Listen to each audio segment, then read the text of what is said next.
Morning everybody, my name is Bernadine Bachar. I am the director at the Saartjie Baartman Centre for Women and Children situated in Manenberg. I have a background in law. I'm an advocate and most of my practice over the last two decades has been in protecting the rights of women and children. And I've been at the Saartjie Baartman Centre now for 5 years, and I really am passionate about doing work to making sure that women, GBV survivors and their children are empowered. What we do here is we have a very unique model. We have an empowerment centre that really speaks to the needs of GBV survivors and their children on the ground. We've been around for 24 years now, and in those 24 years we've managed to assist 270,000 women and children, survivors of gender-based violence, through very many programs that really are anchored in empowering survivors of gender-based violence. The centre was formed in Manenburg because there was a real need to make sure that survivors of gender-based violence here would be getting the services that they needed as a basket of services. The Manenberg community is one that is characterized by high levels of substance abuse, abuse against women and children, gangsterism, unemployment and poverty. And there was a real need to have a centre here that really would speak to what women and children in Manenberg needed. So what makes the Saartjie Baartman Centre for Women and Children unique is that we really believe in holistically empowering women, and we believe in making sure that all of her needs are actually seen to. So we do that through very many programs. Our shelter program, where women come in for 4 months, they obviously get psychosocial counselling, but part of that program is trying to equip women for when they get back into the communities, because quite often women that come in here, the financial wherewithal is usually with the perpetrator. So if we don't equip women to get a job and or to have entrepreneurial skills when she's back in her community, we're setting her up to fail. So all women go through basic IT skills training, and they go through accredited job skills training. They also get entrepreneurial skills training. Here we do beading work with a number of our partners, and we also do a sewing hub to make sure that women can actually take those skills back into the communities, and literally all they need is a space, a chair, if you will.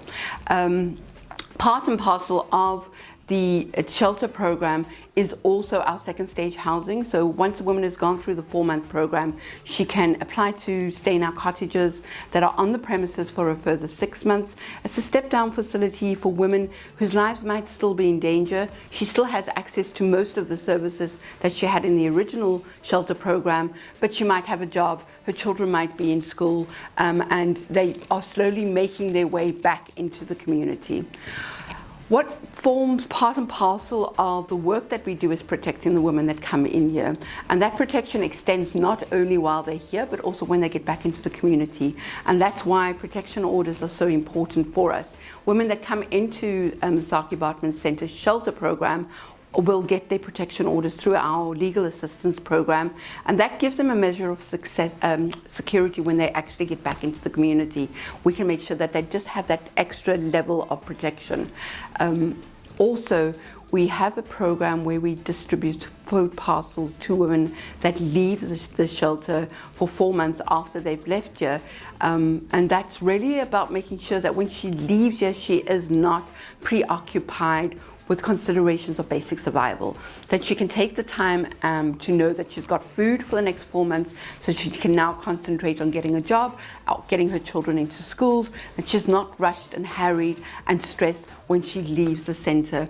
It's also a very good opportunity for us to make sure that all of her challenges back in the community, that we're able to address those. So the social worker would go with the driver when we drop those packages off, to make sure that her challenges are addressed by us on a monthly basis. So I'm really incredibly excited about this collaboration and the partnership that we've formed. I'm looking forward to doing some really incredible work going forward. But if you're looking to support us, please let me know. We really do value people's collaboration with us. Obviously, we're always looking for donations, and we're really appreciative of donations in kind as well as monetary donations. But if people want to get involved in our volunteer program, we would advise you to get hold of us and just fill in our forms. It is so that we would have requirements, particularly when it comes to working with our children, because it's important to us that our children aren't exposed to volunteers and then the volunteers leave. Gender-based violence exposure in the home does lead to a lot of loss, and we don't want to be exacerbating that loss for our children. So if you'd like to get involved with the centre, and we are always wanting to collaborate, because we're only going to be able to eradicate gender-based violence if we all stand together. If you'd like to get hold of us, you can get hold of us on our telephone line, which is 021 633 5287. You can get hold of us on our email address, which is info@womencentre.co.za. There's also a contact platform on our website, www.saartjiebaartmancentre.org.za, as well as on our Facebook page and our Instagram page. You can get hold of us through those different platforms. Let's work together. I always say that if people ask me, how do you become an activist against gender-based violence? You just stand up and say, I'm against it. And part and parcel of that is the only way we're going to start doing the work to eradicating gender-based violence is if we all stand up together, man, woman, and child.